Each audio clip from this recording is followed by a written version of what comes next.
Skill development, திறனை வளர்த்துக் கொள்வதுன்னா அது ஒரு சாதாரண விஷயம் கிடையாது. அதுக்கு கன்சிஸ்டன்சி வேணும், டிசிப்ளின் வேணும், முக்கியமாக ஹார்ட் ஒர்க் நிச்சயம் வேணும். இந்த மூணும் இல்லாதவர்களாக எந்த ஒரு திறனையும் எந்த ஸ்கில்லையும் நிச்சயம் டெவலப் பண்ணிக்க முடியாது, வளர்த்துக்க முடியாது. சில பேருக்கு திடீர்னு சில விஷயங்கள்ல ஆர்வம் வரும், அதில் ரொம்ப நேரம் கான்சென்ட்ரேட் பண்ணுவாங்க. கொஞ்ச நாளைக்கு அந்த விஷயத்தை பற்றி படிப்பாங்க, கற்றுக்க ட்ரை பண்ணுவாங்க. அப்புறம் அதை பாதியிலே விட்டுட்டு வேற ஏதாவது ஒரு விஷயத்துக்கு ஜம்ப் பண்ணிடுவாங்க. அந்த மாதிரி இருந்தால் ஒவ்வொரு திறனையும் நம்ம ஸ்பெஷலிஸ்டாக நம்ம கற்றுக்க முடியாது, திறனை வளர்த்துக்க முடியாது. கன்சிஸ்டன்சி, டிசிப்ளின், ஹார்ட் ஒர்க், இந்த மூணும் தொடர்ந்து இருந்தால் தான் நீங்கள் வாழ்க்கையில் இன்னும் பல உயரத்துக்கு நிச்சயம் சென்றடைய முடியும். இதற்கு சரியான ஒரு எடுத்துக்காட்டு தான் நம்முடைய முத்தமிழர் டாக்டர் கலைஞர் அவர்கள். பள்ளி மாணவராக ஸ்கூல் ஸ்டூடெண்டாக இருக்கும் போது மாணவ நேசன்னு ஒரு கையெழுத்து பத்திரிகையை தொடங்கினாரு. அதன் பின்பு அது முரசொலியாக மாறுச்சு.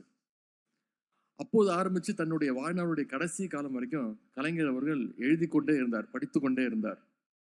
தமிழ்நாட்டில் பேனான்னு சொன்னால் கலைஞர் பேர் தான் பலருக்கும் ஞாபகத்துக்கு வரும், அந்த அளவுக்கு அவர் எழுதிட்டே இருந்தார். அதிகாலையில் எழுந்திரிச்சு பேப்பர் படித்து முழு விவரத்தையும் தெரிஞ்சுப்பார்.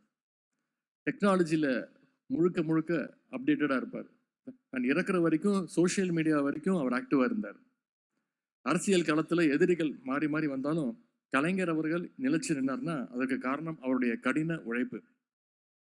அந்த வகையில் தமிழ்நாட்டில் பல திறமையாளர்களை உருவாக்கணும் என்ற நோக்கத்தோடு நம்முடைய திறன் மேம்பாட்டு கழகம் இன்னைக்கு சிறப்பாக செயல்பட்டு இருக்கு.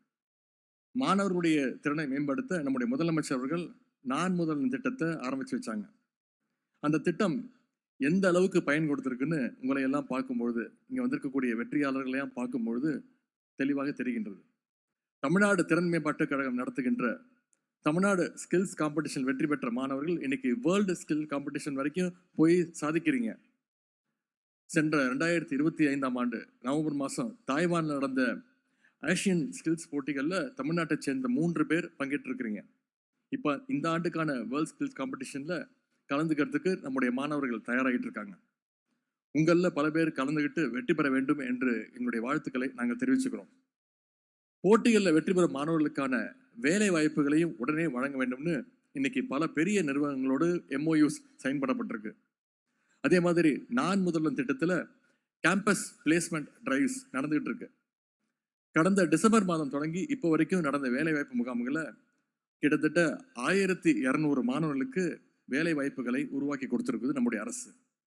நான் முதல்வன் திட்டம் மூலமாக வர்ற ஜூன் மாதம் வரைக்கும் தமிழ்நாடு முழுக்க 100க்கும் அதிகமான வேலை வாய்ப்பு முகாம் நடக்க இருக்கின்றது. இது மூலமாக இன்னும் பல ஆயிரம் மாணவர்களுக்கு இன்ஃபோசிஸ், அமேசான், டாடா, TVS, அப்போலோ குரூப்னு பல முன்னணி நிறுவனங்களில் வேலை வாய்ப்பு கடக்க இருக்கின்றது. மாணவர்களுக்கு தேவையான ஸ்கில் ட்ரைனிங்ஸை அந்த கம்பெனிஸே கொடுக்க அவங்கள முன் வர்றாங்க. ஸ்கில் ட்ரைனிங் மட்டுமல்ல, கொடுத்து அவங்கள ரெக்ரூட் பண்ணிக்கிறாங்க. பயிற்சினா தமிழ்நாட்டில் மட்டுமல்ல, உலகில் பல நாடுகளில் இருக்கிற தொழிற்சாலைகளுக்கும் பல்கலைக்கழகங்களுக்கும் நம்முடைய மாணவர்கள் பயிற்சிக்காக போயிட்டு வரீங்க. அரசினுடைய ஸ்கவுட் திட்டத்தின் மூலமாக 10 மாணவர்கள் சவுத் கொரியாவில் பயிற்சி முடிச்சுட்டு திரும்பியிருக்காங்க. இன்னும் 2 மாசத்துல மேலும் 90 மாணவர்கள் German, Japan, Poland, Bahrain, Singapore போன்ற நாடுகளுக்கு பயிற்சிகளுக்காக போக இருக்காங்க. மற்ற மாநிலங்கள் எல்லாம் பள்ளி படிப்பும் கல்லூரி படிப்புமே பெரிய கனவாக இருந்துட்டு வர்ற நேரத்தில் நம்முடைய தமிழ்நாட்டில் மட்டும்தான் நம்ம அடுத்த கட்ட வளர்ச்சியை நோக்கி பயணிச்சுட்டு இருக்கோம். மாணவர்கள் இன்னும் பல உயரங்களை தொடரணும்னு தான் 2 நாள் முன்னாடி 10 லட்சம் லேப்டாப்ஸ்களை கல்லூரி மாணவர்களுக்கு வழங்குகின்ற நிகழ்ச்சியை நம்முடைய முதலமைச்சர்கள் துவங்கி வச்சிருக்கிறாங்க. இப்படி தொடர்ந்து மாணவர்களுக்கான திட்டங்களை நம்முடைய முதலமைச்சர்கள் வந்துட்டு இருக்கிறார். UPSC தேர்வு எடுத்துக்கிட்டிங்கன்னா முன்னெல்லாம் அதில் தேர்வாகின்ற தமிழ்நாட்டு மாணவர்களுடைய எண்ணிக்கை வருடந்தோறும் குறைஞ்சிக்கிட்டே வந்துச்சு. அதை சரி செய்யணும்னு நான் முதல்வன் திட்டத்தின் கீழே UPSC எக்ஸாமுக்கு ப்ரிப்பேர் பண்ணுற மாணவர்களுக்கு பயிற்சி மற்றும் ஊக்கத்தொகையை நம்முடைய முதலமைச்சர் அவர்கள் அறிமுகம் செஞ்சாங்க. 2021 தமிழ்நாட்டிலிருந்து UPSCக்கு தேர்வானவங்க வெறும் 27 பேர் தான் இருந்தாங்க. இன்னைக்கு நான் முதல் திட்டம் வந்த பிறகு 2025 சென்ற ஆண்டு 59 பேர் தமிழ்நாட்டிலிருந்து UPSC எக்ஸாம்ஸை கிளியர் பண்ணியிருக்காங்க. அதே போல் railway exam, bank exam, staff selection commission எக்ஸாம்னு அனைத்து போட்டித் தேர்வுகளுக்கும் படிக்கின்ற மாணவர்களுக்கு நம்முடைய அரசு எல்லா விதமான உதவிகளையும் ஊக்கத்தையும் அளித்து வருகின்றது. ஏன்னா நம்முடைய முதலமைச்சர் அவர்கள் அடிக்கடி சொல்வது போல, மாணவர்களாகிய நீங்கள் படிப்பில் மட்டும் கவனம் செலுத்துங்க. உங்களுக்கு தேவையான அனைத்து உதவிகளையும் செய்ய நம்முடைய முதலமைச்சர் அவர்களும் நம்முடைய அரசும் என்றைக்கும் தயாராக இருக்கின்றது. நாளைக்கு உங்களிலிருந்து IAS, IPS, IFS அதிகாரிகள் உருவாக வேண்டும். பெரிய பெரிய நிறுவனங்களில் நீங்கள் அதிகாரிகளாக போய் உட்காரணும். மற்றவங்களுக்கு நீங்களும் ஒரு இன்ஸ்பிரேஷனாக இருக்க வேண்டும். நீங்கள் வேலை தேடுற நிலைமை மாதிரி இன்னைக்கு 4 பேருக்கு வேலை கொடுக்கின்ற நிலைமைக்கு நீங்கள் உங்களை உருவாக்கி கொள்ள வேண்டும். அதற்கு தமிழ்நாடு திறன் மேம்பாட்டுக் கழகம் என்றைக்கும் உங்களுக்கு உறுதுணையாக இருக்கும். திறன் போட்டியில் வென்றவங்க அத்தனை பேருக்கும் மீண்டும் என்னுடைய வாழ்த்துக்களை தெரிவித்து இந்த வாய்ப்புக்கு நன்றி கூறி விடைபெறுகின்றேன். நன்றி, வணக்கம்.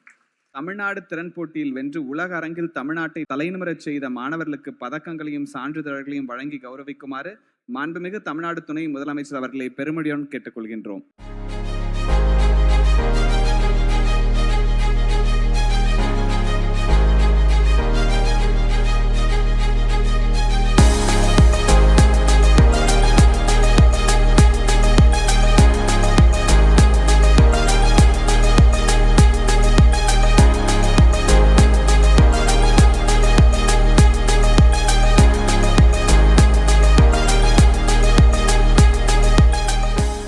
அண்மையில் நடைபெற்ற நான் முதல்வன் வேலைவாய்ப்பு முகாம் மூலம் வேலைவாய்ப்பை பெற்ற இளைஞர்களுக்கு மற்றும் தமிழ்நாடு திறன் மேம்பாட்டுக் கழகம் மூலம் செயல்பட்டு வரும் வெற்றி நிச்சயம் திட்டம் மூலம் பணி நியமன ஆணைகளை வழங்கிடுமாறு மாண்புமிகு தமிழ்நாடு துணை முதலமைச்சர் அவர்களை அன்புடன் கேட்டுக்கொள்கின்றோம்.